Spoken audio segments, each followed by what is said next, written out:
Hello everybody, welcome to Megha Discourse and I am Komal and this video is very special because in this video we will be talking about literary theory, one of the most important units of our English literature syllabus. So be it any exam, be it UGC NET examination और कोई भी set exam है or whether TGT, PGT or any literary examination and also GATE. How can we forget GATE examination? So this is very important because we see lots of questions from this unit, है and it is important to know the what of this literary theory, how of this literary theory, and other questions like when, है So we will talk about the types of literary theories and major thinkers and their key terms and ideas and important books, and also this timeline, which is obviously this is an approximate timeline, but you will get a general idea of the literary theories and its timeline, that which literary theory came first, so it will help you in dealing with the questions of chronology. Okay, so this would be our basic idea today. So I want you to sit with a glass of water, okay, and then start this journey of literary theory. So you can take it as a crash course because इसके अंदर आपको almost सारा ही आपका mostly आपका cover हो जाएगा. And literary theory is all about 80-20. You know what is 80-20 rule? What is 80-20 rule? That if you read this 20%, 80% को आप आराम से deal कर लोगे. So our medium of instruction in this video would be English, okay? So let us just start. So our first question is, what is a literary theory? So literary theory, basically it is a kind of lens. It is a kind of lens. Now we have criticism and then we have theory. What is the difference? I have already told you the difference in my criticism videos. So criticism, it is a kind of a method. How we analyze a text. Imagine this is a book. If we have to analyze this text, we have to evaluate its positive and negative points, then I will do the criticism. Okay, so since I am doing this criticism on literature book, then that is why it is known as literary criticism. Similarly, literary theory. What is literary theory is all about, if I am critiquing this book, if I am evaluating and analyzing this book, so I will use a particular approach. So now you know, it is a kind of approach, a particular approach and a particular, we can say, bent of mind, an attitude, and at the same time we can say a particular lens hai. So it is a kind of lens that we wear. So if we will wear particular specs and we will look at a book and those specs is of orange color, then the book will become orange. If we wear a green spectacle, then the book will become green. So it is a kind of bent of mind, है So that is why we have different kinds of theories. में just we have feminist criticism है, Marxist हो गया, new criticism हो गया. There are so many theories. We can look at the things from the Marxist point of view. We can look at the things from the feminist point of view. So since we are looking at the text, looking at the literature, so इसलिए हम इस literary theory. Okay, so let us just see. So first we had Marxist theory. And in 1840s it came because in 1848 there was a book which was written by Karl Marx, The Communist Manifesto. Then we had psychoanalysis. As we know that 1899 ke around ek book आई थी that was Interpretation of Dreams, which was by Sigmund Freud. So after this we had Russian formalism, and this Russian formalism came in Russia. And there we have new criticism that is in the USA. Then we have archetypal criticism. Now this can be an offshoot of this psychoanalysis, because in the archetypal criticism also we have the workings of mind, because we have archetypes in our mind, like in our unconscious. Then we have structuralism and post-structuralism. And after this, we have postmodernism. It has an influence of structuralism into this. Then we have feminist theory, post-colonial theory, queer theory, and ecocriticism theory. And yahi pe hi aap, and here in 1916s, you can mark your reader response theory. Okay, so this is not the exact timeline, I can say, but this is an approximate. So here we have a Marxist theory. What is Marxism? Marxism is all about, well, it comes from Karl Marx. Okay, you should know it comes from Karl Marx, our first thinker. Karl Marx said that our society is divided into classes. It is divided into classes, into the people. We have two kinds of classes. एक है, we have जैसे कि we have bourgeois. Who are these? Bourgeois are the owners of a society. Just imagine there is this industry, और इस industries में we have owners, और उस industries में there would be some workers who would be working there, labor people. They are known as proletariats, right? The people who work for them. So we have in our society two classes, these two classes. So Karl Marx says that in this society we have different classes, and because of these classes there is a class conflict, and because these bourgeois people owns the money, owns the resources, owns the firm, owns the industry, and these proletariats needs money, so they don't pay them the money that they really deserve, and because of that there is a class conflict. They exploit them. So this is what Marxism is all about. So if we look at the text through the lens of Marxism, तो इस तरह का we can see. So now let us just talk of some of the terms that Karl Marx has given us. Okay. So first he has given us the idea of base and superstructure. What is base and superstructure? Now this is a kind of revision class, so I will not go into that much detail. We will upload lectures which would be made specially for each writer and their key terms. Now when it comes to base and superstructure, Karl Marx said that our society is a base and then we have a superstructure, right? In the base we have our tools, the people who work, our labors, their wages, the money that we have. But superstructure is all about the religion, law, ideology, books, so things like that. So this controls the superstructure. This base is something which controls the superstructure. This controls the superstructure, and superstructure also helps in, controlling this system. But this base is the dominant one. So this is basically is the idea of base and superstructure, right? But we can see that literature is something which also comes in this superstructure, and literature also kinds of affects the base. I have already made you understand these concepts in my culture studies class where we discussed base and superstructure by Karl Marx. So you can go and watch that lecture also. So this is the idea of base and superstructure, and he also talks about the class struggle, which we have already discussed as class conflict. Okay, has written this important book. Please know the publishing dates. The Communist Manifesto in 1840, and the co-author is Frederick Engels, and इनकी एक और important book है, that is Das Kapital 1867.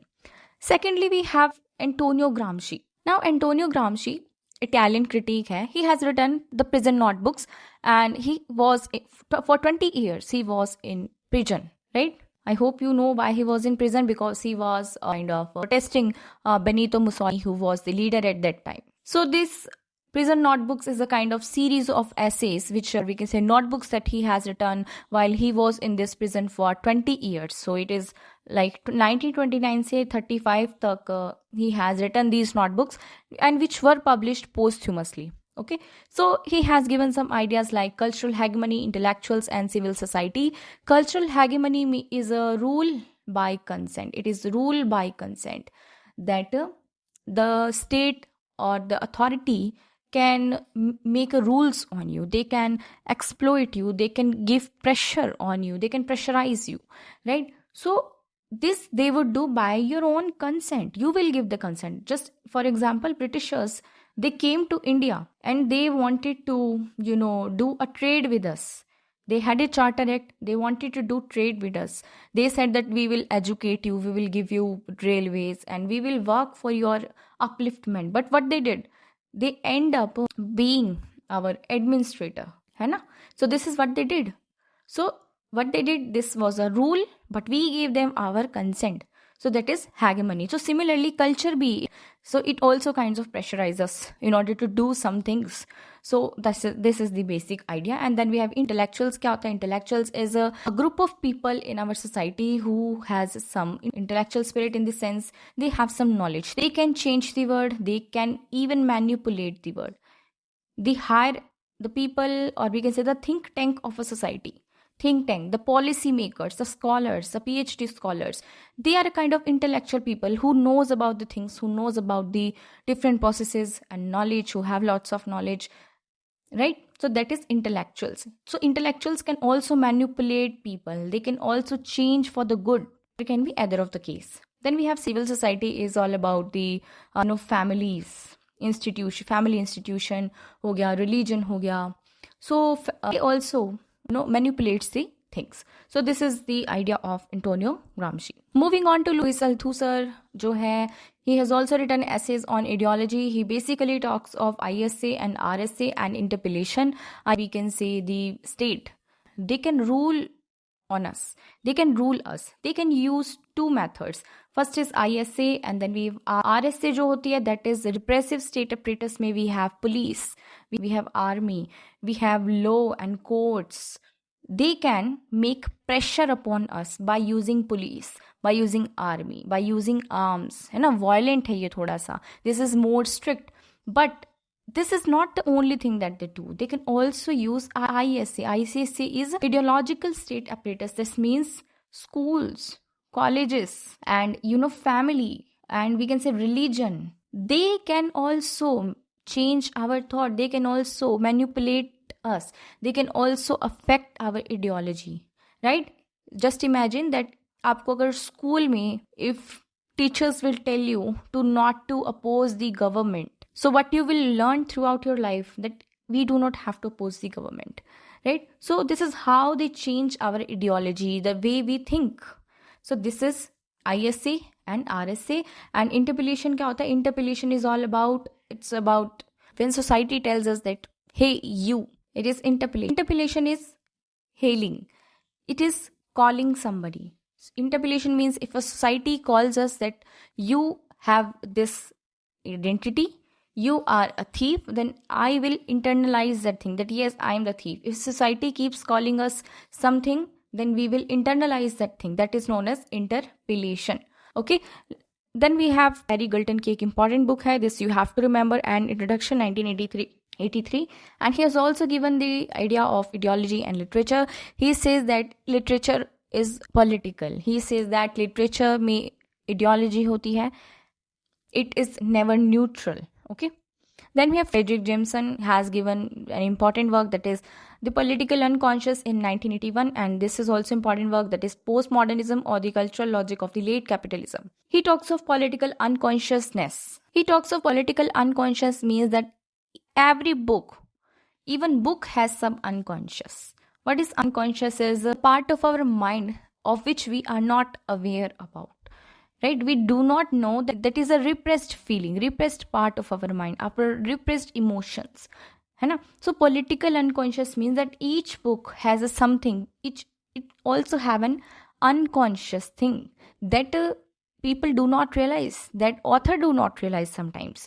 है ना? That is political unconscious. A great example of this can be Jane Austen's work, that is Pride and Prejudice. In that we see there was a struggle between the Darcy and Lizzie, or we can say Elizabeth. है ना? Why was this struggle? Because one belonged to an aristocratic class but another did not.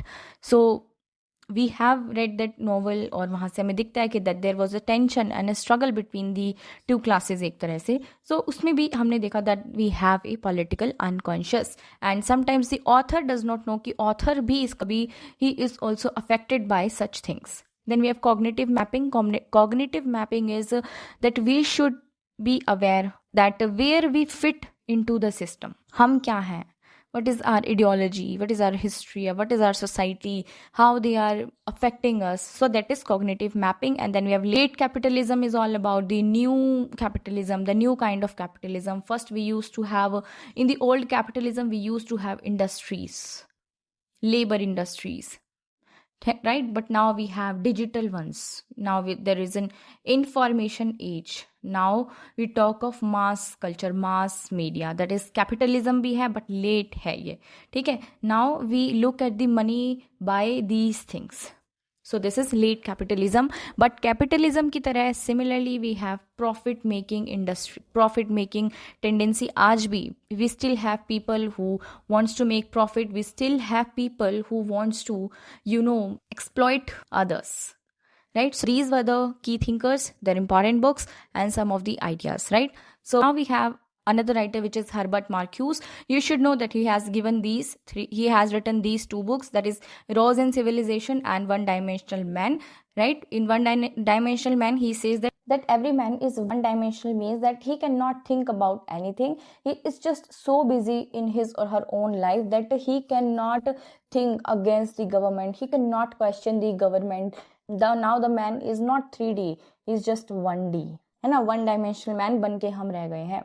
Then we have Frankfurt School, which is also related to this Marxist philosophy. You should know, ये जो था हमारा Germany में एक group of writers का था ये, ठीक है? It was meant for social research. We should know, and I have told you about this school in our culture studies classes, है ना? In our culture studies playlist, you can go and watch those videos, जिसके अंदर I have already discussed these important writers like Walter Benjamin है, Max Horkheimer है, Marcuse हो गया, है ना? You can go and watch that video. So these were the main key figures that you have to remember, because this is a one shot video, so I will not go into the detail. So please remember these names. जो ये वाले हैं, these are the most important ones. Okay. Now we have psychoanalysis is all about that. We have to analyze the psycho of the book, psycho of its characters, psychology of that literary text, psychology of the character, psychology of the author. So this is the basic idea, because the mind is also important, है ना?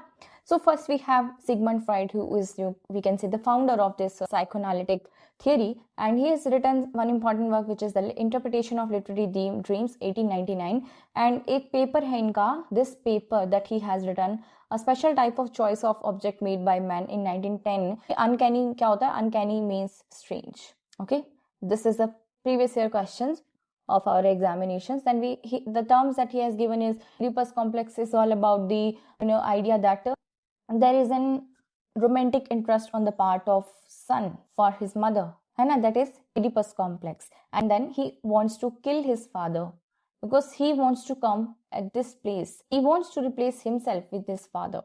So that is the Oedipus complex. And we have Electra complex. What is Electra complex? This is between the daughter and a father. Okay. Now he has also given three terms like id, ego and superego. Now our brain has three parts, और id, ego and superego क्या होता है? id का मतलब होता है, id is our unconscious. It is our unconscious, है ना? Desires हैं ये हमारी. But not always we can work on this. But not always we can fulfill our unconscious things, our desires, right? And then we have superego is all about our conscience. Conscience, superego means that what we should do. It is the moral thing. The society, the things that society tells us to do, that is superego. But in order to balance the things, in order to not to make them go to these extreme things, we should need a middle path. And this middle path is known as ego, is our rational thought. It is a kind of balancing act that we do between these things. That I should not go with the it, and I should also not go with the superego. I should do the thing that is in the middle. So this is known as ego. Okay. Then he has given the unconscious, as I have already told you कि unconscious में इनका बहुत interest है, and dream work का ये dream work को use करके ही analyze, does the psychoanalysis. Then we have condensation and displacement. Condensation मतलब होता है it is all about the collection of images. Whenever we get a dream, or in the dream we have varieties of images, varieties of events. So when we collect all these things at a single place, उसको हम condensation बोलते हैं, because in the dream we see that all the things get mixed. That is condensation. And displacement क्या होता है? Displacement is all about when one picture gets exchanged with the other picture. That is known as displacement, है ना? For instance, in the dream you can dream about a person who is very old, a soldier person who is scolding you for doing something, but reality में वो क्या हो सकते हैं? He can be your father who is doing the thing. But in the dream we never take the things directly, तो वो एक indirect form में आता है, that is this old soldier, and this process is known as displacement. And uncanny क्या होता है? It is strange. Okay. So it is all about Sigmund Freud. Now coming to the Jacques Lacan, we should know that he has written Ecocriticism, very important work, and he has also written essays on psychoanalysis. Now he has given terms like mirror stage, imaginary, symbolic, real, and object petita. Now let us first see this object petita. Now this stands for unattainable object of desire, right? This is a kind of desire that we cannot attain. इसको हम बोलते हैं object petite A. And according to Jacques Lacan, all our desires comes from lack. Lack means not having something. Because we do not have that thing, we desire it. So this is the basic idea of Jacques Lacan, right? And he talks of these three stages. First we have mirror stage. क्या होता है? 0 से 6 months का एक stage होता है of a child, है ना, शुरू के. When a child is born, he will look into the mirror and he cannot differentiate between this the person he is seeing this in this mirror and the person that he is. He cannot differentiate by looking at this mirror that yes, this is the exact me. But the moment he identifies this child itself, then this stage is known as mirror stage. Okay, this is known as mirror stage. After some time, this child will go into this imaginary stage is all about images, imagination, है ना? He will be imagining something, there would be some images, the way he is thinking now, that is imaginary stage. There would be nothing real in this stage. And then he will go into this symbolic stage. Here he will try to make the sense of this word. There would be some symbols, some sentences that he will use. He will talk, right? He will use some language. So this is symbolic stage. And then he will enter into this real stage, is the real stage where even language will feel in this stage, because there would be some experiences. When he will become an adult, there would be some experience which he or she cannot explain in words. So वो real stage होती है. So this is how a child develops, right? So this is the Jacques Lacan. Then we have Harold Bloom, American है, and Harold Bloom में we have the Anxiety of Influence in 1973, very important work, just remember this. And he talks of anxiety of influence. क्या होता है? That now this means that in our society there comes a time when there are new poets. Now these new poets wants to write some work. They want to write some poem, some novel, some drama, but they fear. There is an anxiety in the minds of these new poets. क्यों होगी anxiety? Why this anxiety? Because they want to do good. They want to perform good. They want to win in this writing. They want to write better than the past poets, or we can say past writers. So this anxiety of influence, right? So there would be some influence of these past writers on their works, right? So this is known as anxiety of influence. ठीक है? So that is how वो कैसे psycho की analysis कैसे हो रही है. You can see ये चीज हम अपने कैरेक्टर्स में देखते हैं. We see these things in our characters, in our novels. We see the Oedipus complex in the Hamlet, right? We see these kind of stages in our characters. We see the anxiety of influence in the writers, है ना? Then we have Giles Deleuze and Felix Guattari. Now he has written this work and he has given the terms of schizoanalysis, right? Now we have this formalism. क्या है? This formalism is all about form, okay? After this formalism, we will talk about neocriticism. And neocriticism was basically focusing on content plus form, right? Content means what is the idea of the poem, what is the summary of the poem or any work.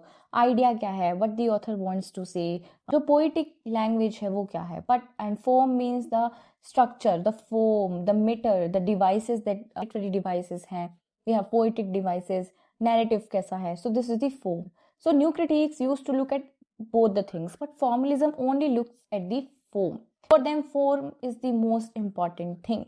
Now formalism, it came in Russia. It is Russian formalism, right? The USA, we had this new criticism. So they were at the same time, both the movements were coming, right? So let us just see the basic ideas of formalism of Russian ones.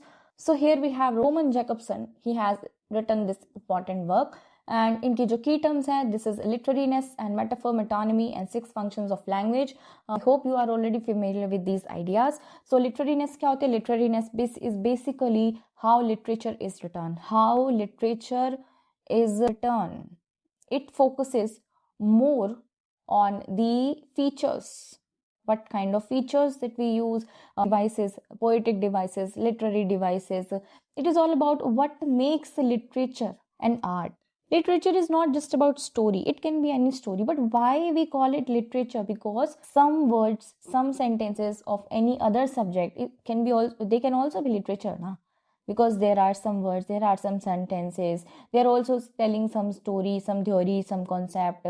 But why literature work is different from other things, right? Why this is different from other things? So literature is different because iske andar we have literariness is all about the art of writing. It's about using different devices, different forms, different methods, different styles, right? Then we have metaphor and metonymy. Now metaphor means about selection, right? It is a selection that we select the word, we select the similar words, है ना? If I say love is a rose, now this is a metaphor. I have selected rose because this has the same quality as love.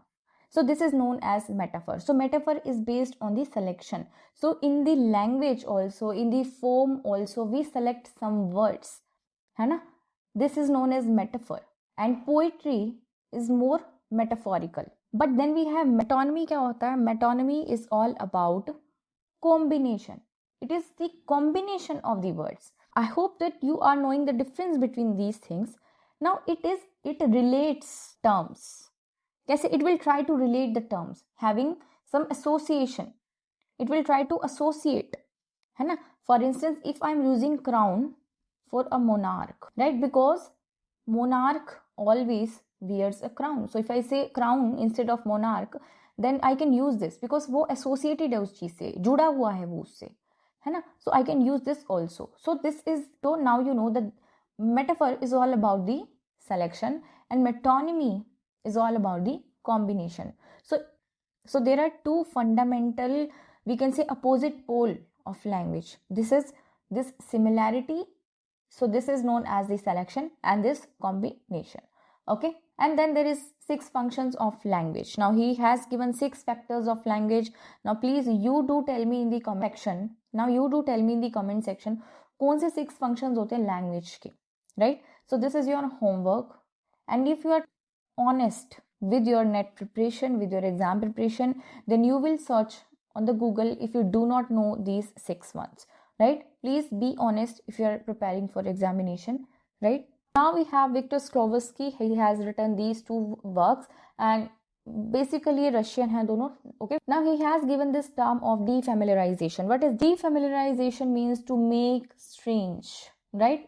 We have to make things strange. Just imagine that if I'm reading a book from past 10 years and I'm reading the book in the same manner, same point of view, say I'm reading this book, nothing will change. But if I defamiliarize it, if I change the point of view, I will discover something new. I might discover something new. So that is defamiliarization. That if we want to, look at a text, if you want to read a text, if you want to learn something from it, then we should defamiliarize with the literature. Defamiliarize the literature in order to look at new things. We have to make it strange before learning something new, known as Ostrany. Okay, this is also known as Ostrany, and this is also his work, very important. Just remember this book. Now let us move to key thinker Mikhail Bakhtin. Now Mikhail Bakhtin is also Russian. He has written this book, Problems of Dostoevsky's Poetics, 1929, and he has given these 4 important terms, right? So this is dialogism, polyphony, carnivalesque and chronology. These are the 4 terms. Okay, let me write them here. Dialogism. What is dialogism? Is all about that in a text we have dialogues, right? There is no single voice. There is no single voice. There would be some dialogues, right? A book that is written in the past and there is a book that is written in the present. There can be dialogues between these two also. So this is known as dialogism. Then we have polyphony. Poly का मतलब होता है multiple. So it says that there are multiple voices in any text. There are different characters. All have there would be an equality between among all these characters, and there would be different voices. उसको हम बोलते हैं polyphony, है ना? There would be different characters, different opinions होंगे, so उसको हम polyphony बोलते हैं. Then we have carnivalesque. Carnivalesque means it's like carnival, any kind of place जहाँ पे तो people are equal, they are enjoying, they are laughing, they are playing, है ना? तो this is known as carnivalesque, like a carnival, right? And there would be no high and low, कोई भी rank में there would be no biasedness, superiority complex. Then we have chronotope. Chronotope is all about chronos. Chronos का मतलब होता है place. Top means time. Be a special setting. There would be कोई special एक ऐसा would be in our work जहाँ पे place and time chronotopes होते हैं. It is a kind of set of place and time, right? So that is chronotope. For instance, if we are reading a novel, we have a setting, and in setting we have road, है ना? So according to the narration कौन से actions हो रहे हैं, ठीक है? So there would be some harmony. So that proper setting with the according to the place and the time, the event, the action, that is known as chronotope. ठीक है? Now let us see Vladimir Prop, who is also Russian, and he has given two most important terms that we should know about: fabula and sujet. Fabula is the story and sujet is the plot. Now what story is always in a chronology? That is in the chronology, like A leads to B, B leads to C. So this is the story, actual story जो हम कैसे भी बता सकते हैं in a summary also कि पहले first. But sujet क्या होता है? Sujet is all about the plot. It is how the author wants to write a work. It is how the author wants to write this story. That is known as sujet. He can write one event before the another event, right? So this is about the creativity of that writer. This is known as sujet. In this, there can be B, there can be A, then there can be C. So there can be any number of combinations. He can use flashback technique को use कर सकता है ना? Foregrounding, right? So this is flashback technique हो सकती है, stream of consciousness हो सकता है. So this is all about this, right? So let us just go to in the new criticism. We have John Ransom. Now he has written this important work, which is the New Criticism in 1941. जिसके अंदर he has also coined this new criticism term. Okay, you should know about this. And he has given major terms and concepts like ontological criticism से associated है ये. Ontology is all about the existence of a single individual, we can say individual, work or person or thing. That is ontology. It is the study of the existence of a particular thing. So ontological criticism is applied to the literature. And basically new criticism, the main idea is that the text is an autonomous being. It is an autonomous thing, that a literature does not need anything. In a literature, we should not look at the socio-political background of the writer. The work is of utmost importance. It is not the writer, it is not the reader. It is all about the work itself. We have to read the poem in order to know about the poem.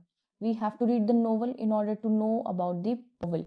Not some guidebook, not some writer, not the socio and historical political conditions of the writer, not the biography of the writer, not the reader, not their subjective feelings, right? So this is the new criticism, right? And that is why we should do a close reading of the text, right? This is the most important line you should know about. So ontological criticism भी यही कहता है that the existence of this single work of literature is of utmost importance.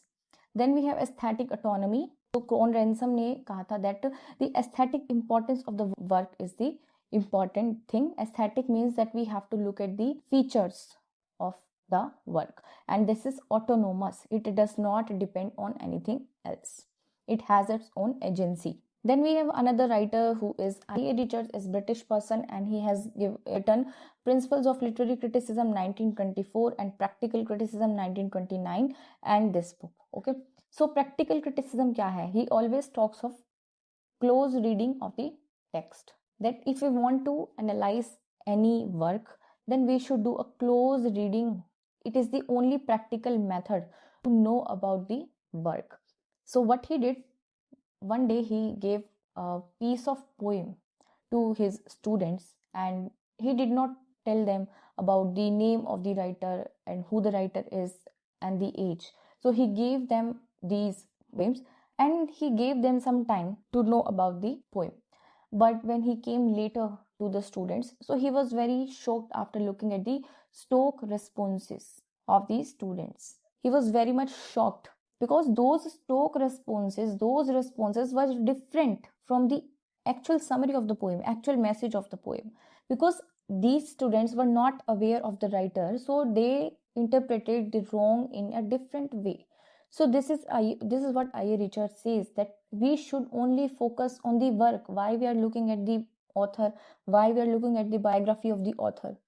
If you only analyze the work, if you only analyze the poem, only analyze the literary work, then you will discover something, because the thing that we have on the page, this is important.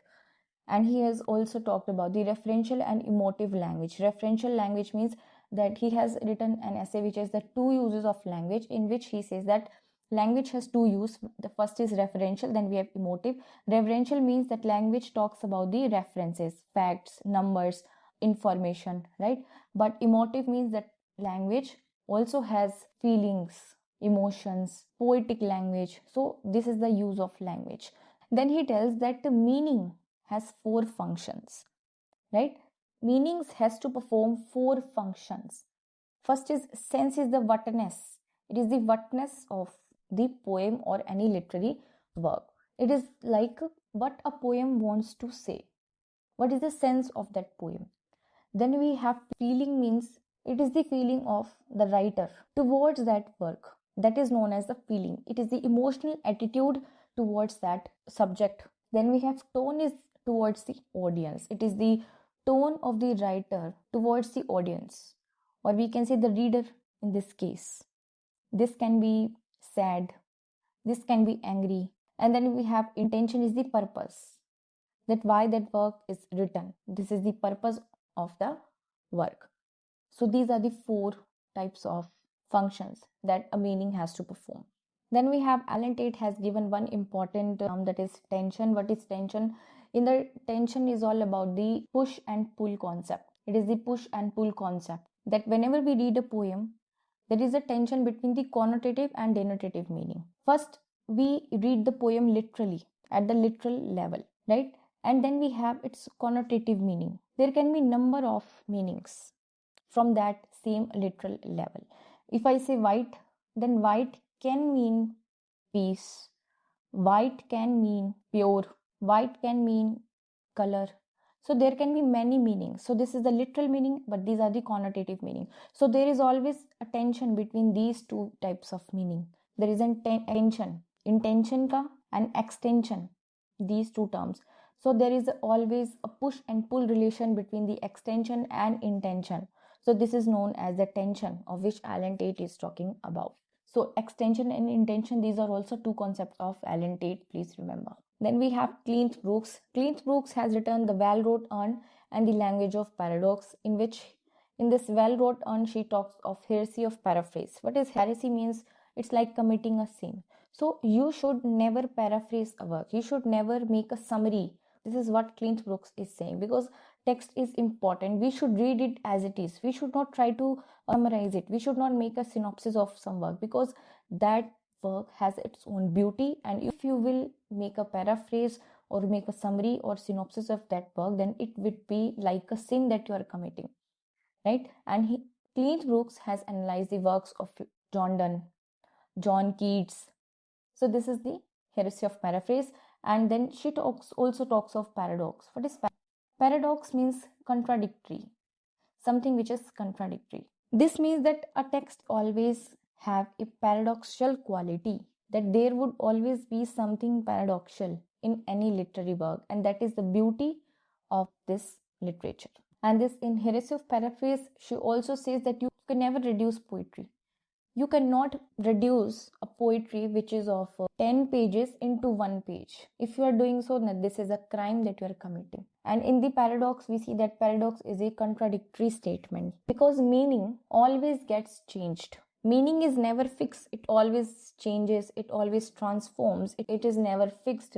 So there would be always contradictions, and we have to accept this thing. And that is why he says that contradictions are important and we can never escape contradictions, right? We can never escape paradoxes. For instance, there is a line by John Keats that is beauty is truth, beauty. So there are multiple interpretations of that line, right? There is no single interpretation that is the correct one. So this is the beauty of paradox, and literature is full of paradoxes. We have other writers like W.K. Wimsatt, and with him we have Beardsley, Monroe Beardsley, and they have written this book, The Verbal Icon, and they have given these two terms, intentional and affective fallacy. What is intentional fallacy? First of all, fallacy means blunder. It is a mistake that we do. Intentional fallacy means that we always, before reading a work, we always try to make a guess of the intention of the writer. So if I say that there is a work by Wordsworth, then even before reading that work, we would make a wild guess in our mind that it would be definitely dealing with the nature. So this is known as intentional fallacy, that we have made a guess that this is the particular intention of the author, that Wordsworth will always talk about nature. So this is intentional fallacy.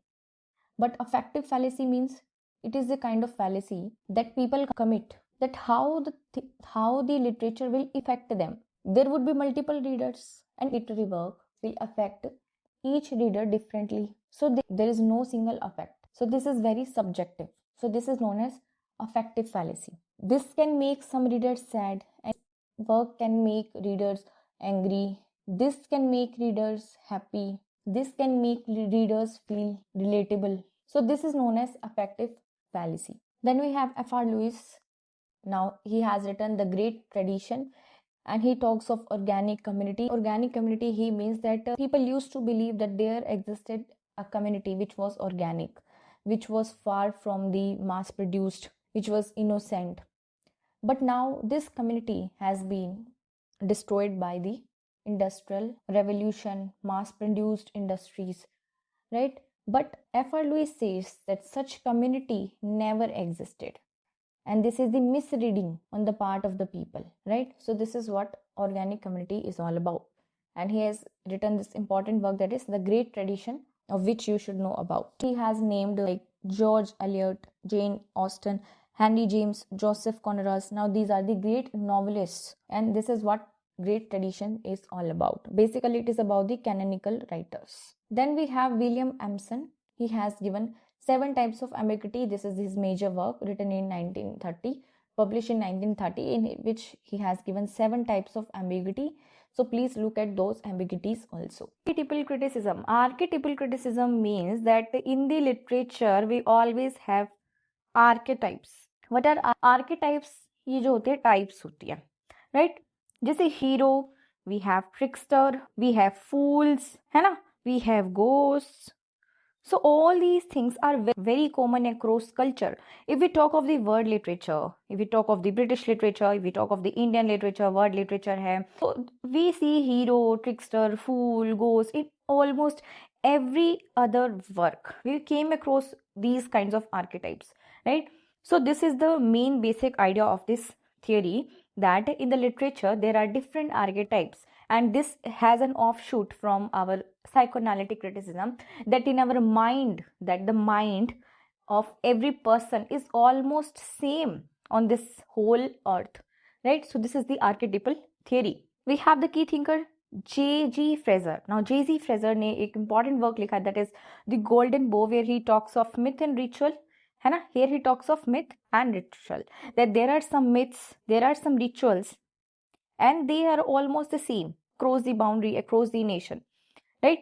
There are some rituals which are very same, like bury karna किसी का funeral है, and to celebrate the things, to celebrate the wedding, the functions. Then we have death and rebirths. Here he says that even death है, rebirth हो गया.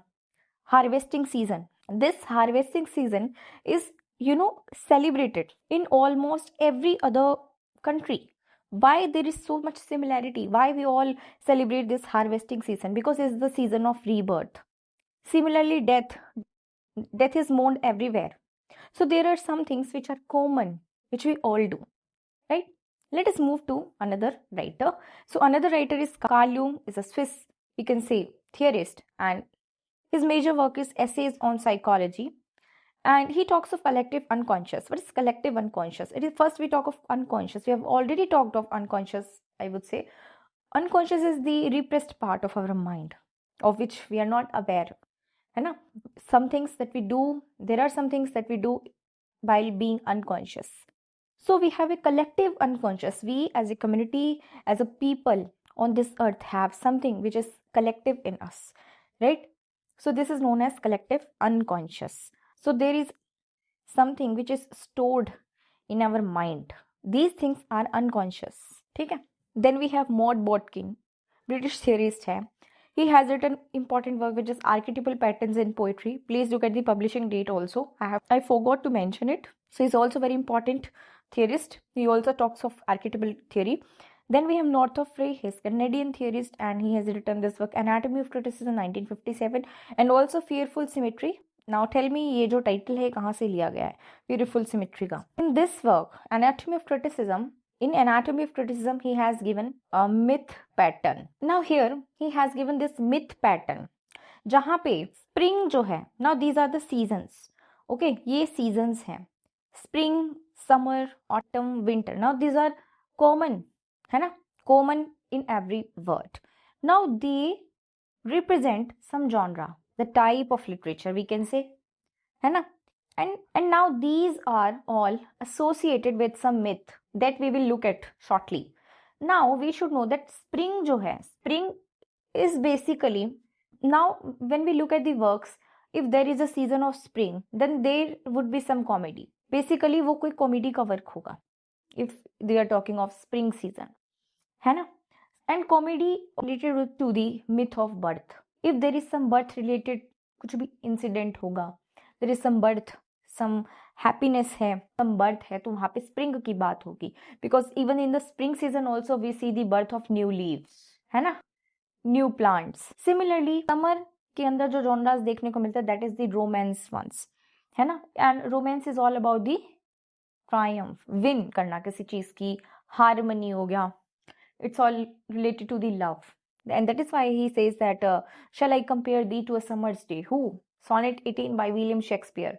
So summer is always associated with the happiness, with the love, with harmony, with triumph, है ना? And then we have autumn की setting है.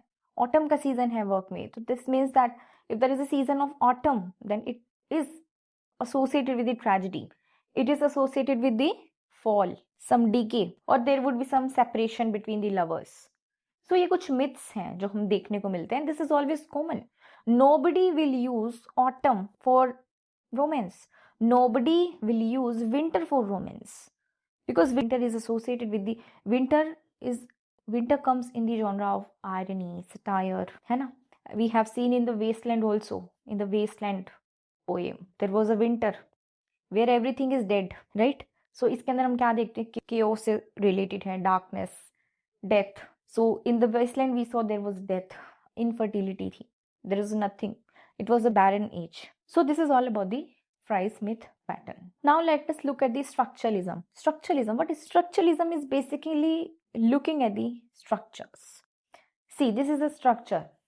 If we have to look at the language, society, then we have to look at the structures of the language and of the society. There are some patterns in the society, there are some patterns, there's some structures in the language. The meanings are fixed. There is absolute truth. And if we basically analyze these structures, we can basically find truth. This is the basic idea of structuralism. That if you follow certain pattern, if you analyze certain structure, then you can find truth. This is the basic message. है ना? Now let us just look at the base theorists of structuralism. Ferdinand de Saussure, very important, Swiss है ये, and इनका major work है ये, A Course in General Linguistics 1916, and English में translate हुआ था 1959. There is a key concept, that is synchrony versus diachrony, or we can say synchronous reading or diachronous reading. What is synchronous reading is, it is related to the present state of language. that what we are doing at the present, that is synchronous study of a language, right? If there is a word that is we can say host, so the present meaning kya hai is word ka, what is the present meaning of this word, that is the synchronous study of this language. But if I look at the history of this word, if I look at the history of this word, the evolution of this word, then this would be known as diachronic. Hostess, if I'm not wrong, hostess used to be, इसका मतलब होता था something that is strange, right? It was associated with this, और यहाँ से ही हमारा आता है guest, but now guest does not mean strange. Now this is a respectable entity, है ना? So this is how language games work. Secondly, he talks of signifier, signified, lang and parole. Now firstly we have sign, means any word, है ना? Sign के अंदर we have two things. What is first is signifier and then we have signified, right? Signifier and signified is the idea. It is the idea, basically the image of that thing. For instance, we have this image. This is a book. So this image, this idea is known as signified. But the word that I will use for this thing, that is book. Now this book is signifier. I hope this is clear. This is known as signifier. Okay. And then he talks of lang and parole. What is lang? Is the language, the grammar of that language. Okay. And parole is we speak, the act of speaking. This act is known as parole. That is the utterance. Okay. So this is how language works. We have language, we have grammar, we have parole, the way a word is pronounced, we have signifier, we have signified, and meaning is arbitrary. There is no relation between the signifier and signified. There is no relation between these. Like why I will name this thing as book. Why I am calling it a book? Why I am not calling it a cat? I can call it a dog also. I can call it a TV also. But why only book? So there is no relation between signifier and the signified. This is arbitrary. This is based on no logic. There is no logic. This is arbitrary. This is random. Okay. Now we have Claude Lévi-Strauss ने work लिखा, that is The Elementary Structures of Kinship 1949, Savage Mind and Mythologies 1969. He talks of structural anthropology. Now he has applied structures to the anthropology. What is anthropology? Is the, you can say, study of evolution of humans, that how humans have evolved. So this is anthropology. Usme bhi he has seen some patterns. My theme, he talks of binary opposition and bricolage. Important key terms हैं Claude Lévi-Strauss की. Please remember all these things that I'm telling you. My theme is a smallest unit. It is the smallest unit of myth, we can say, right? And binary opposition क्या होता है? He says that the humans have evolved and we have a binary opposition in everything. What is binary opposition? There is man, then we have woman. We have night, we have day. We have good, we have bad. Binary means two and opposition, जो चीजें opposite हैं.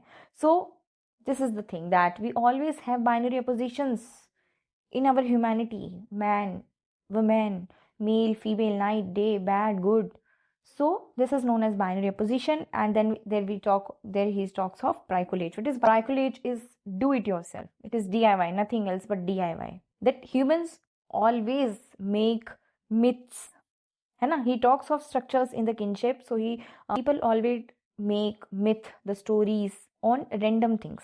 Because in the DIYs, bricoleur is somebody who does this bricolage.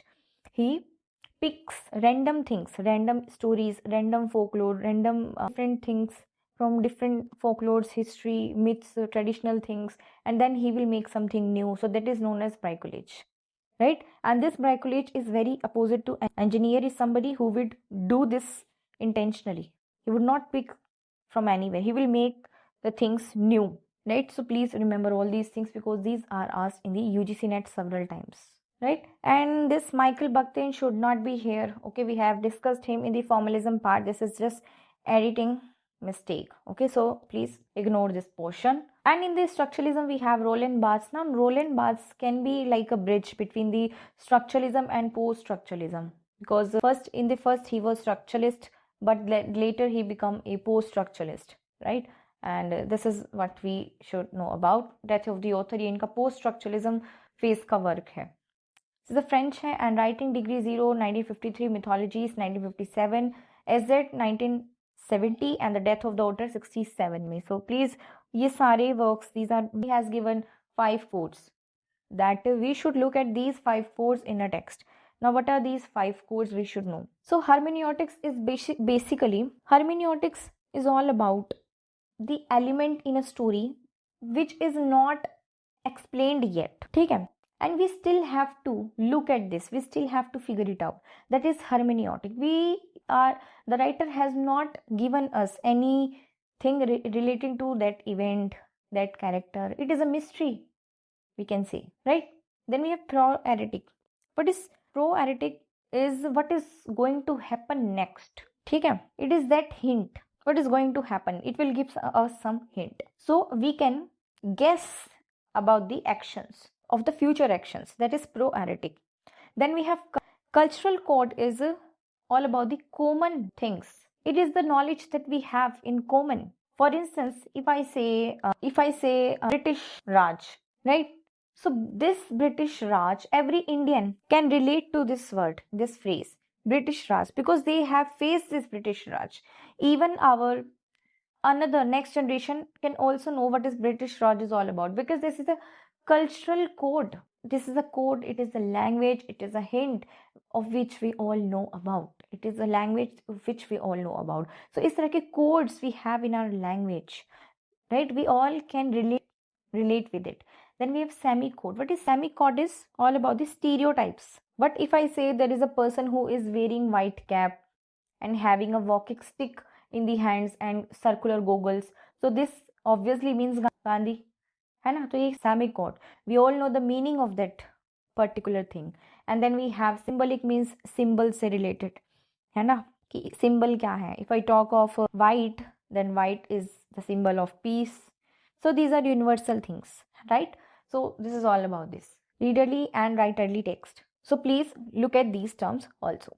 Then we have Umberto Eco. इसमें सिर्फ आप 2 works हैं, The Name of the Rose, Foucault's Pendulum, How to Write a Thesis. So this work you have to remember. This, the third one, How to Write a Thesis. Please remember this. Coming to the post-structuralism will be based on structuralism. Okay, this is based on structuralism because first we have the structures. Only when you have these structures, you can break these structures. So it is based on these structures, but it goes against these structuralism, because they say, structuralists used to say that there is a fixed truth. There is a fixed truth. Meaning is fixed. You can get to the meaning if you analyze these structures, but they say there are no structures. How can you observe some patterns of structures? Because there are no structures. We have Jacques Derrida, Algeria-born French. He has written important works like these. Please remember the names. Deconstruction, he talks of deconstruction. What is deconstruction? Deconstruction means that we have to deconstruct. We have to break all the shackles of structuralism. Why should we look at these structures? Why should we always look at the binary oppositions? Why binary oppositions? There can be more than 2. There can be more than 2 scenarios that we will look at in the queer theory. Why there is a man and woman? Why there cannot be a third gender? Right? So this thing. So basically post-structuralism is all about the deconstructionized चीज को. Logocentrism is about the logocentrism. It is all about that there is always at the center some logo में we have word, we have reason, we have God. मतलब there is an oblique. We always make these things most important. हम इनको center, we always place these things in the center. That is logocentrism, right? So post-structuralists say that there should be no logocentrism. Why we place the things in the center? Phonocentrism means that why we always prefer phono, that is the speech, over writing. That even if a person is speaking something, only then we will accept that thing. The written is not allowed. Then he talks of difference, that is differ. It is made by combining 2 words. That means differ and defer. That meaning is never stable. It always differs. First of all, meaning always differs. One meaning is different from the other meaning, and secondly, it differ means the meaning gets delayed. Meaning भी evolve, right? For instance, if we look at the word, there can be some words which used to have different meaning years ago, but now they are having different meaning. The meanings have been modified. So this is the difference. Then he talks of aporia, means a stage where a text deconstructs itself. A state where text does not make any sense, that is aporia. For instance, to be or not to be. Now this sentence is asking a question from the reader: to be or not to be, whether should I live or I should not live, I should die. But in that return, we have no answer. The text is contradicting itself.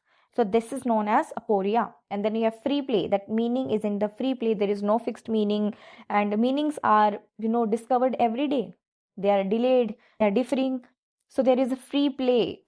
Every person can deconstruct. They can have their own meaning. They can have their own interpretations. And that is why he has taken a sentence from Michel de Montaigne that we need to interpret interpretations more. So this is the thing. Now let us look at Michel Foucault, very important writer. Michel Foucault, very important. Michel Foucault, French theorist hai, important works hai inke. Please look at these works. He talks of power and knowledge, discourse, panopticon, and biopower. And he also talks of biopolitics, right? But you have to understand biopower, biopolitics be similar. It has a similar meaning.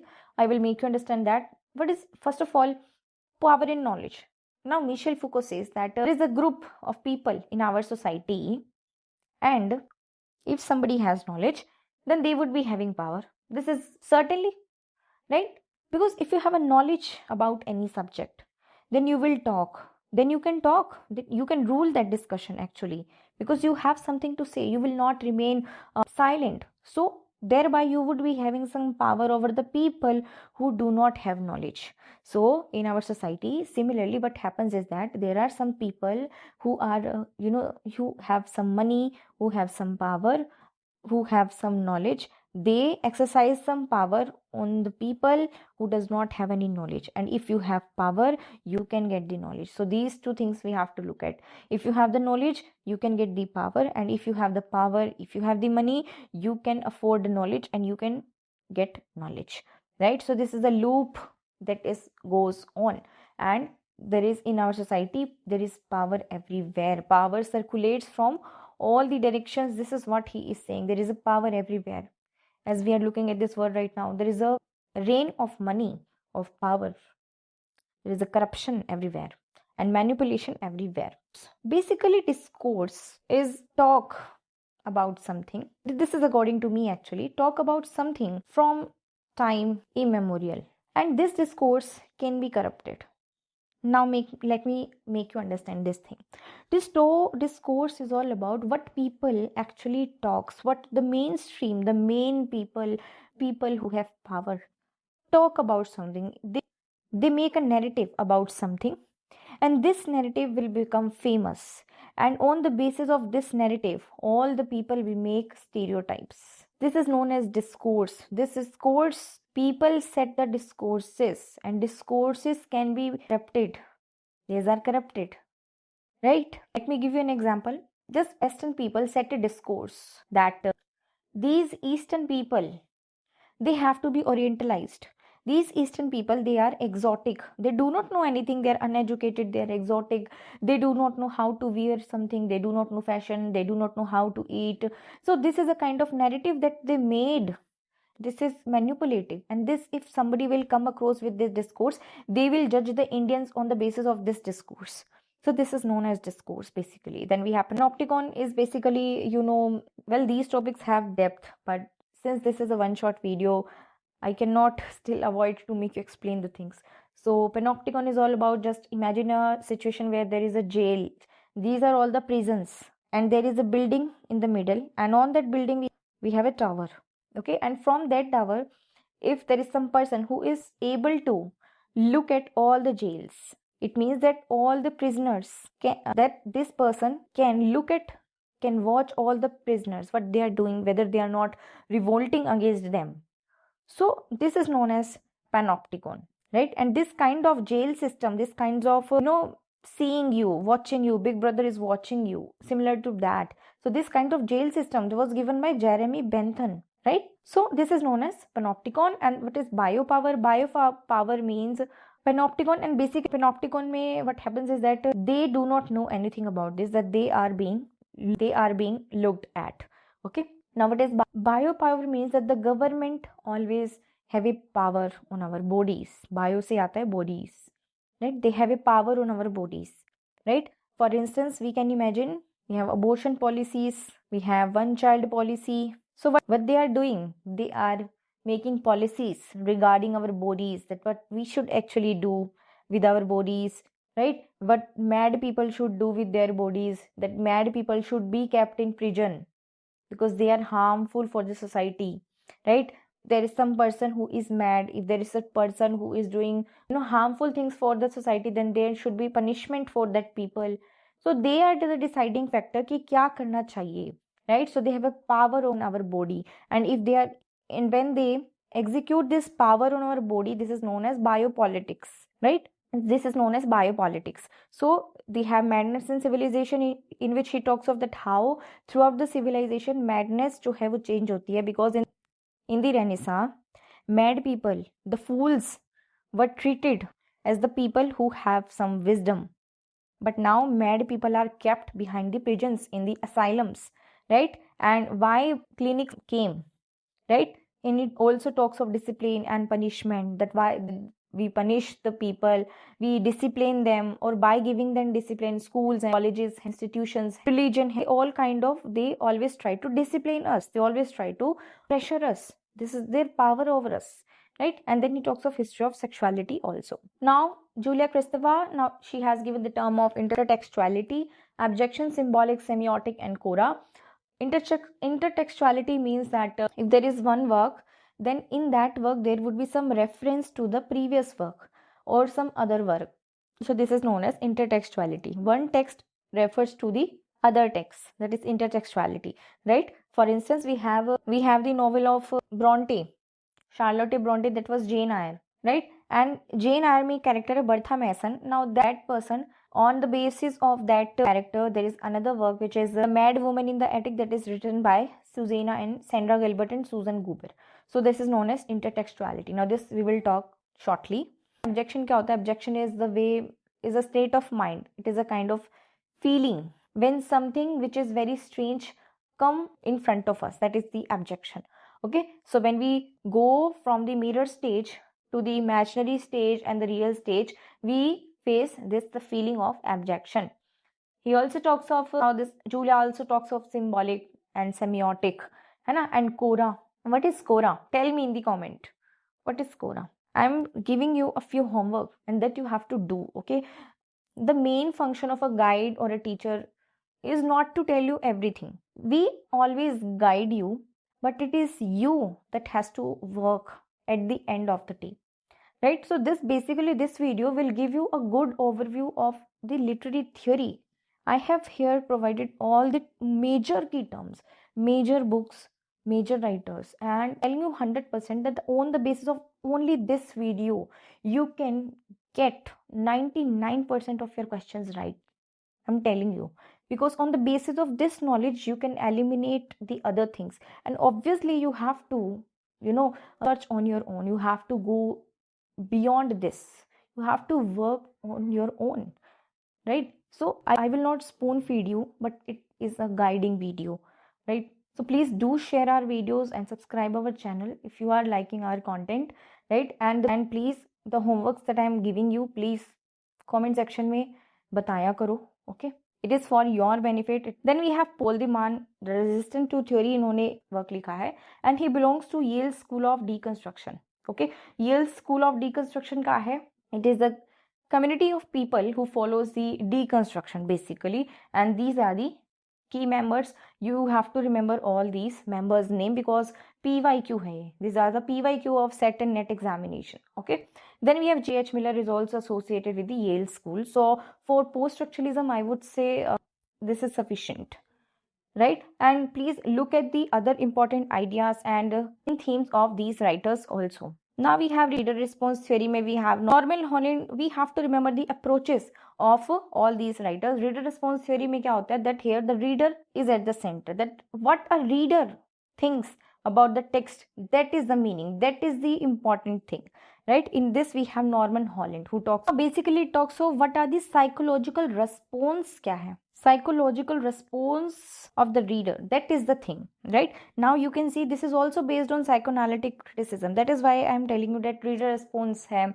We have archetypal, we have psychoanalytic. Basically these are all about the mind of that person, है ना? So this is the psychological approach of Norman Holland, and he talks of identity theme. यही है identity theme is that the readers, they create their identity. They create the identity when they read a work. They will create their personal identity, right? And this recreation is the reader response, right?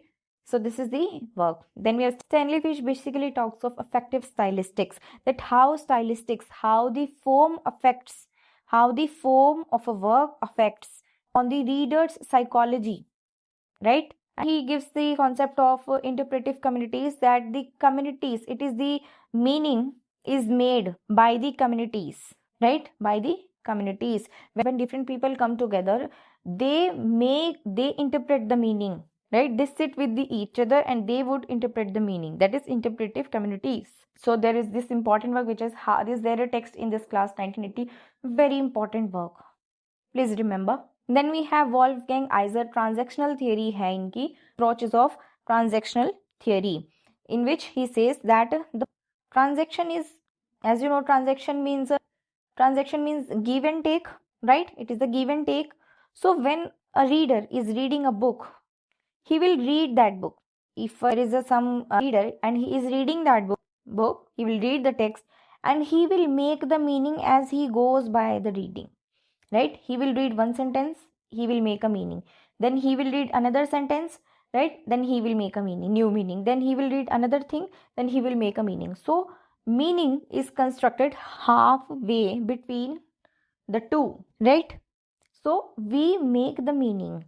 It is a kind of event, right? We construct the meaning while reading the text. This is that kind of transaction. There is no fixed meaning and we make it when we read it, as we read it, right? So, and he also gave a concept of implied reader. The implied reader, this is a work 1974 में this was published. And implied reader क्या होता है? Implied reader is the reader that a writer assumes when he is writing his work, that I am writing this work for this kind of reader, for this kind of audience. So this is an implied reader. Then we have Hans Robert Joss. He talks of reception theory, historical approach, right? And he talks of, gave the concept of horizon of expectations. Well, basically he talks of that the meaning is created between the reader and the text, okay? And horizon of expectation, he means that there is a definite, there is an expectation that brings the author, that brings reader and the text together. There is an expectation on the part of reader for that text, right? And that is how he interprets the text. Then we have Louis Rosenblatt. He also believes in the transactional theory. So this is all about the reader response theory, right? Now we have the postmodernism. Kya hai? This is, right, it is way ahead than modernism, we can say. Okay, this is way ahead than modernism. Postmodernism is all about the fragmentation is celebrated, right? The little narratives are celebrated, not the grand narratives, little narratives, where the absurd things are celebrated. It is a kind of acceptance and happiness, right? Acceptance and happiness, because in the modern age, what we saw, people were feeling sad. They were longing for the past. In Wasteland, we see that how T.S. Eliot were longing. He was being nostalgic for the past, that I should go for that truth, for that past, for that single fixed meaning. But postmodernist says that there is no meaning. We should enjoy this chaotic world. So this is the basic idea of postmodernism. Now I have already talked of Jean Baudrillard and Frederick Jameson in my culture studies classes, because his theory have a good overlap with the culture study also. So I will not go into the depth, right? So he has given the idea of simulation, and he has given this important work, Simulacra and Simulation. The Gulf War did not take place 1991, right? Key concept है simulacra and hyperreality. Simulacra is the representation of the representation, right? Simulacra means that there is no original thing. We only have fake copies, right? We only have fake copies. It is the representation of this representation, right?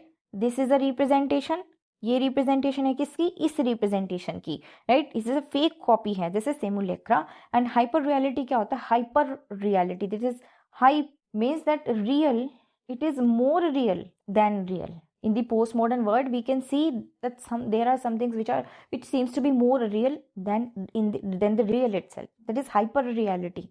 Okay. Then we have Jean-Francois Lyotard, and he talks of grand narratives. क्या होता है? Grand narratives are the big narratives, like enlightenment, like modernism. In the enlightenment, we saw that how there were different theorists who said that we should read science, we should have a rational mind, we should read science, we should write this kind of, we should use these kinds of techniques while writing a novel, while writing a drama. The Aristotelian rules हो गए, that ऐसे ही tragedy we have to write. So these are all the grand narratives, right? But postmodernism says that we should not believe on such grand narratives, we should deconstruct the grand narratives, and it is the time that we should go for the little narratives, small narratives, right? The literature हो गया, जैसे we should look at the small voices, and we have meta narratives also. Okay, and please remember the important works like this, right? Only important work you have to remember. Then we have Jacques Derrida. Basically he is in the deconstruction, but there is some part of his philosophy that comes under the postmodernism also, but basically he is from deconstruction, and I guess we have already looked at these ideas, so we will not discuss Jacques Derrida here, but please relate Jacques Derrida's his method of deconstruction, because postmodernism also believes in the deconstruction. Then we have Frederick Jameson. He talks of cultural logic of late capitalism and pastiche parody, right? ये है इनका important work, please remember. He talks of postmodernism, the ideas that I've already given you, right? What is postmodernism and late capitalism क्या है?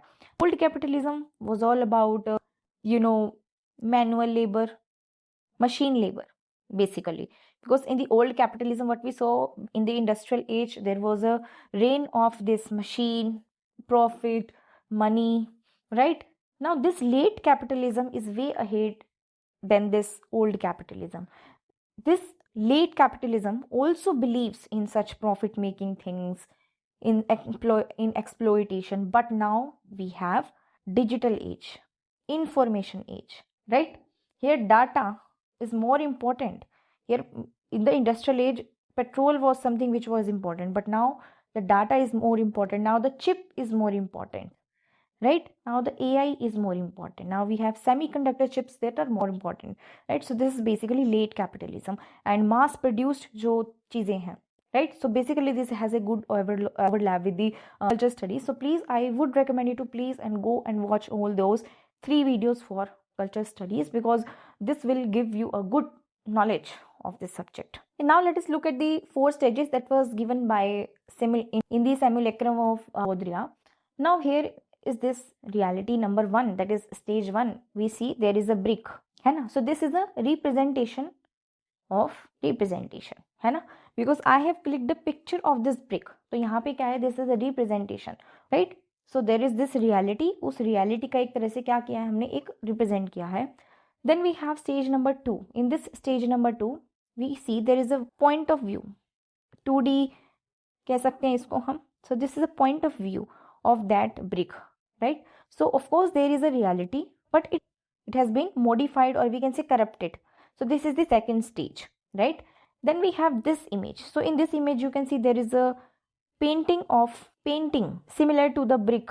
It feels like that there is brick, but when we go close to this and we touch this wall, we will realize that these are not the original bricks, right? So this is a stage we do not have a reality at all. There is no reality at the first place, or ऊपर से there is a representation of that reality which is not there, right? So this is the third stage. And at the last we have pure simulacrum. What is pure simulacrum? It is just imagine these wallpapers in which we have a pattern of brick, because now we cannot expect, if I paste these wallpapers to some wall, I cannot expect कि ये real में bricks हो, because I know कि wallpapers like this do exist, right?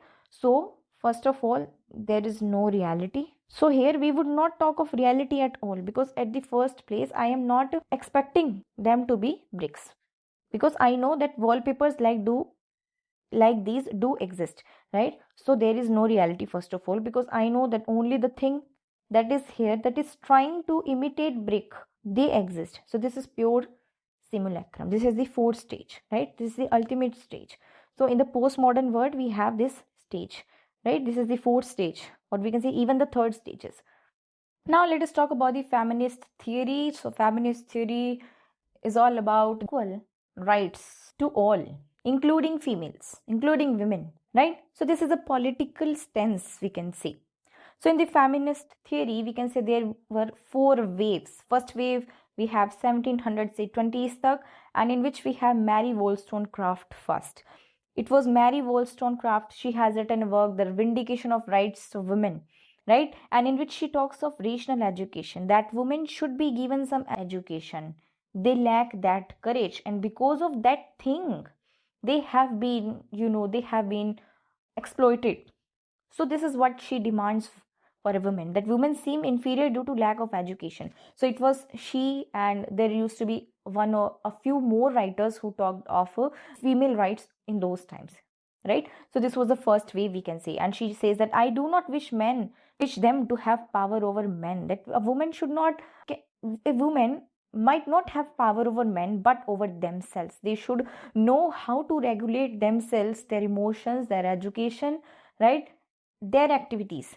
Then we have Virginia Woolf. She also talks of the women in 1929, A Room of One's Own, jahan pe she says that a woman must have money and a room of her own if she is to write a fiction. And she talks that if a woman has to write something, if a woman has to become a writer, and here she gives an example, Judith Shakespeare. She is an imaginary sister of Shakespeare.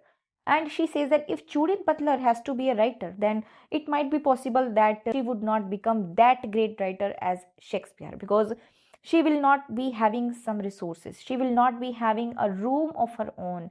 She would not be having that private space in order to write a fiction. She would not have given that much, we can say, exposure, so that she can explore, she can find herself, she can make her own identity, right? And that is why she demands that a woman should be given money and resources and some space, right?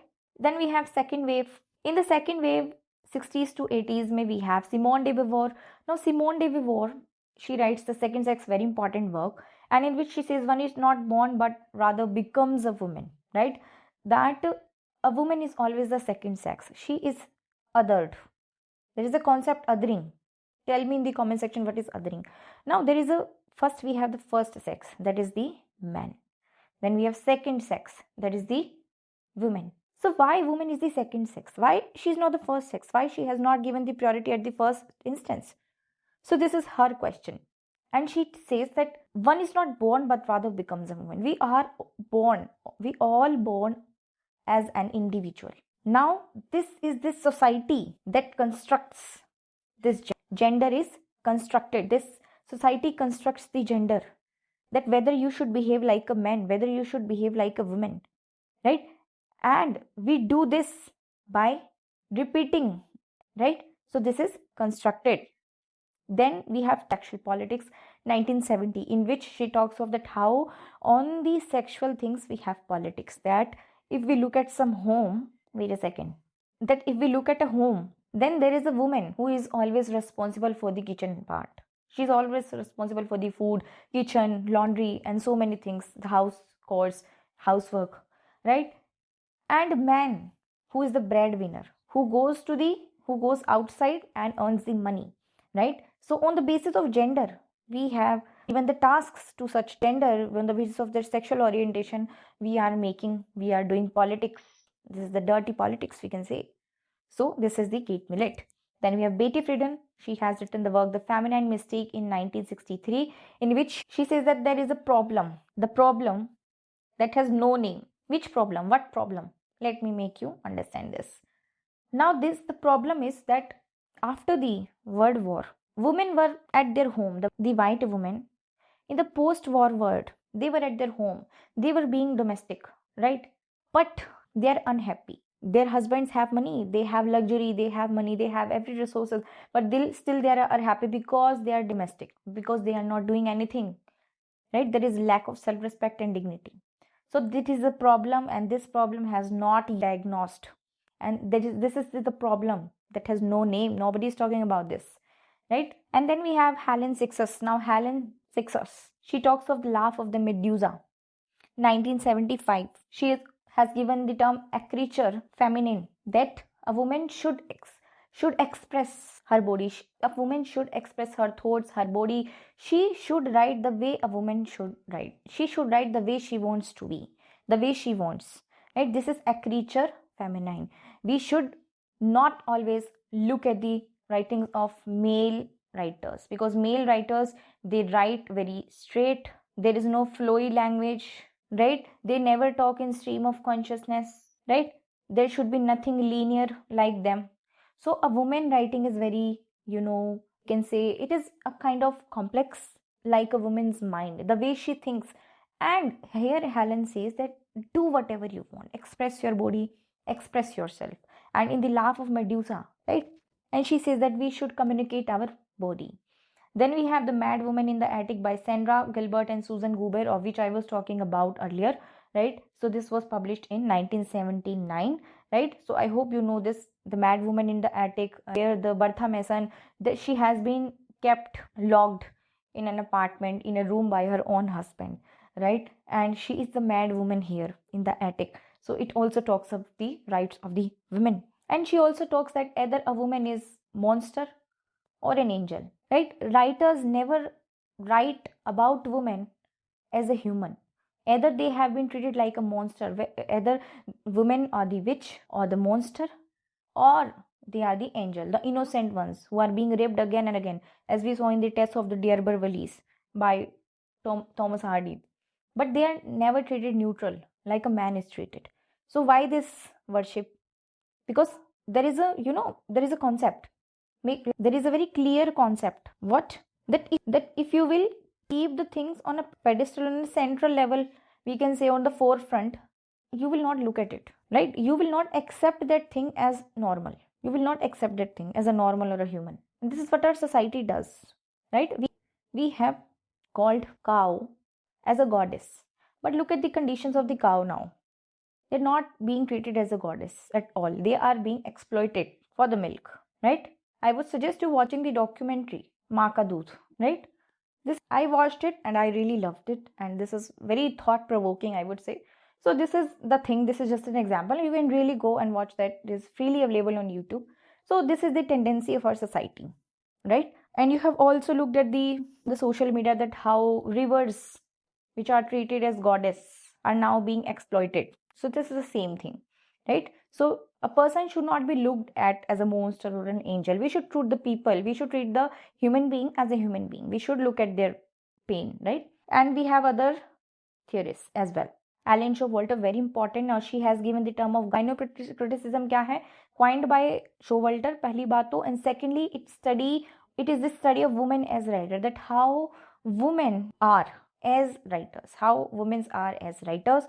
This is the focus on the female literary tradition पे यहाँ पे the focus रहेगा, and it talks of the women's experience, themes and styles, right? In this female literary traditions, there were 3 phases, okay? In this we have the first phase जो होता है feminine phase, in which women used to write by imitating the male traditions, where women like we have George Eliot, and they used to imitate male authors of those times. They used to use the pseudonyms, and like we had Bronte sisters, right? So this was a feminine phase. Then we have feminist phase, the phase in which they protested against the patriarchy. There was a demand. For instance, we had a Wollstonecraft हो गया, Woolf हो गया, political reformist writings जो थी, right? And then we have female phase जो अब 1920 से present तक है.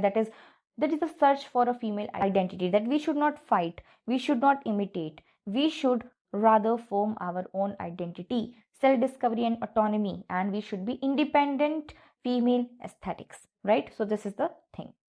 Now we have this third and fourth wave. Third wave may we have Judith Butler Hesitant, Gender Trouble, very important work in which she says that gender is performative. If there is one thing that is performative, that means that it can be performed. It can be, by the repeated actions, iterability, we can do that thing daily. and if we do that thing daily, it will become a habit. So this is how gender is constructed. We have been told from the day one that you are a girl, you have to play with the Barbie, not the bikes, not the guns. You have to be innocent, you have to behave innocent, you cannot shout, you cannot laugh loudly, you have to sit like this, you have to dress like this. So these are some of the performances or scripts that we have to perform daily, and this has become our habit. So the gender can cause trouble if we do not abide by such rules, right? Then we have Alice Walker. She has given this term of womanism, that womanism is all about that we should also include black feminism, right? Feminism is not just about the white woman, it is also about the black woman, the women of color. It includes African, it includes Indian, it includes white, it includes every woman, right? So it should include black womanism, and in this we have different cultures, different races, different nations, and all those things, right? So basically womanism. And she has also given a statement which is the statement like a womanism to feminism is what purple is to lavender, है ना? Very important line that you have to remember.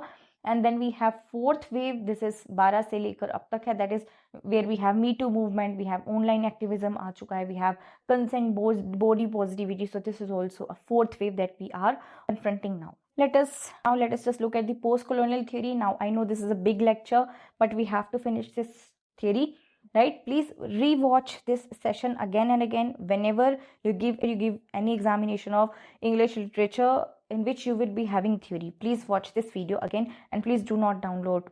Okay, so here we have post-colonial theory, right? So Franz Fanon, post-colonial theory is basically about the relation between the colonizer and colonized, right? Colonized. So colonizer कौन है? The person who colonize, who makes colonies in the different parts of the world, that is the colonizer. And the people who are being captive, who are being made slaves, they are the colonized. So what is the relation between these two?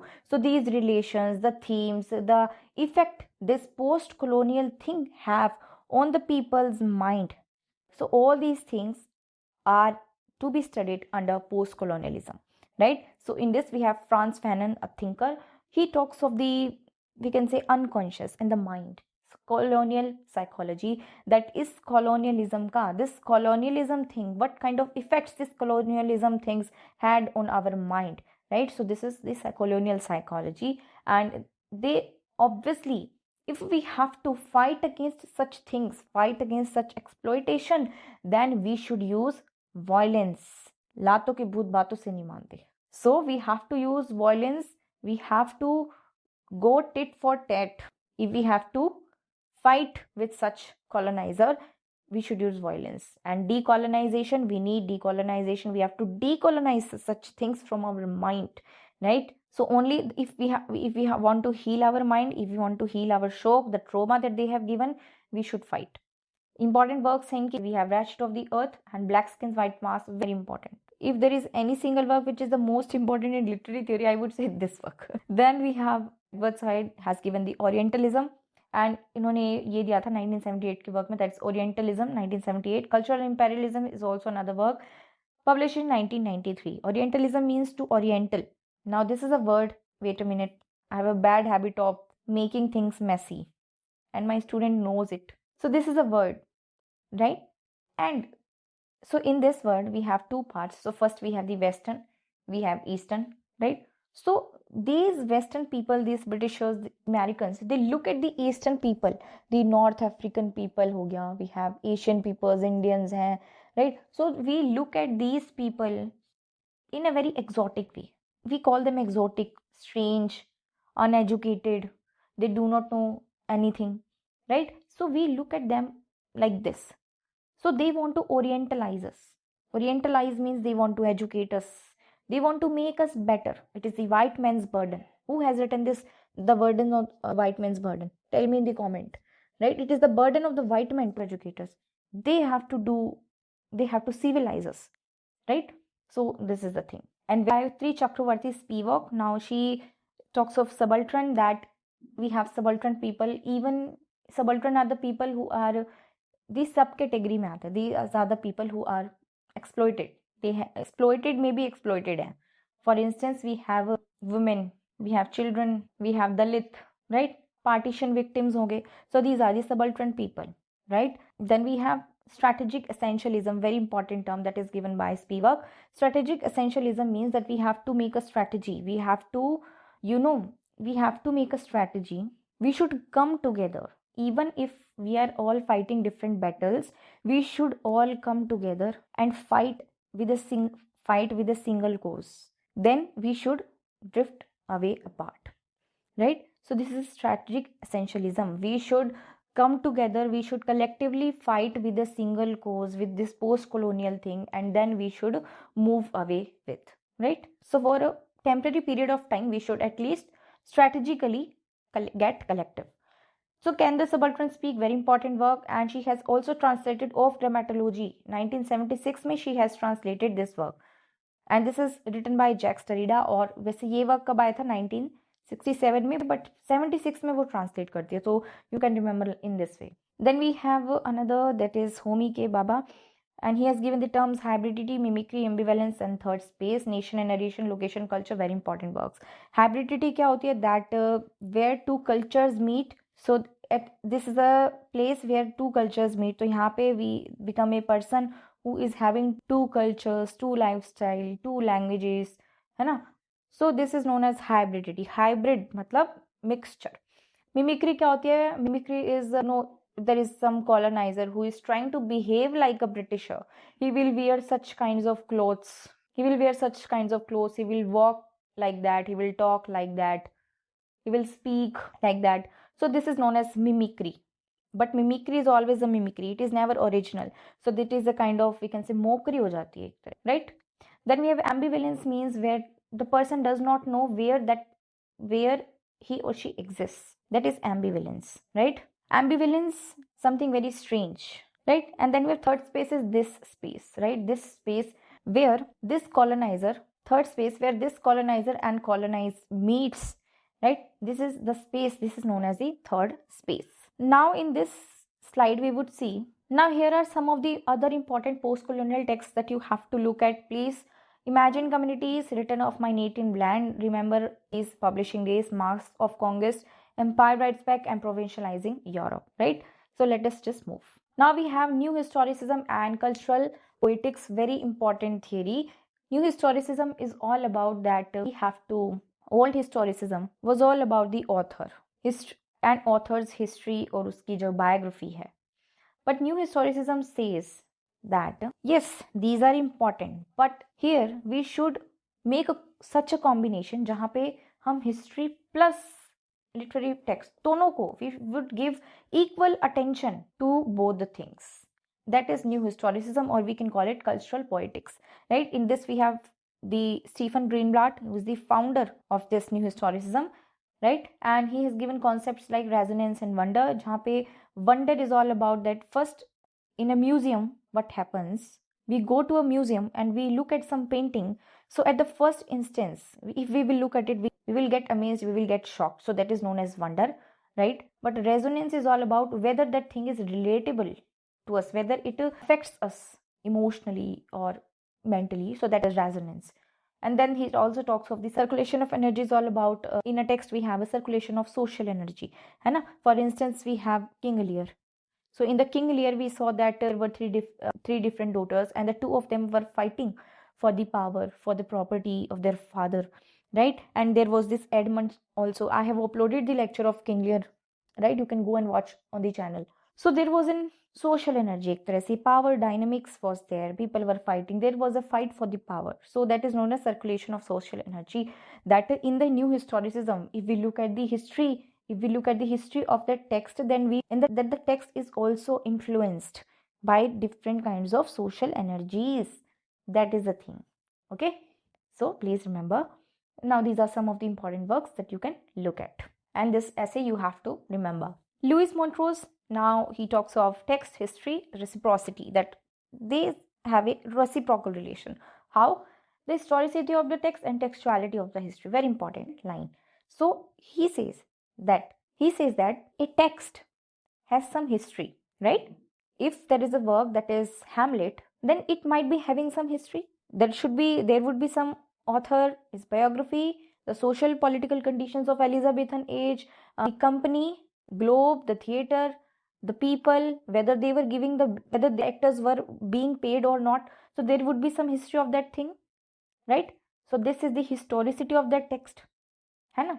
And the textuality of that history, that now this history has been produced. And if I only look at this thing, if I only look at now this thing, then this history must be having some text, like this Hamlet, right? So we have to look at both the things. So this is basically the main idea, that we have to look at the historicity of the text and the textuality of the history, that even history has some textuality. And they also say that there is no difference between the literary text and the non-literary text, right? Now we have cultural materialism, very important.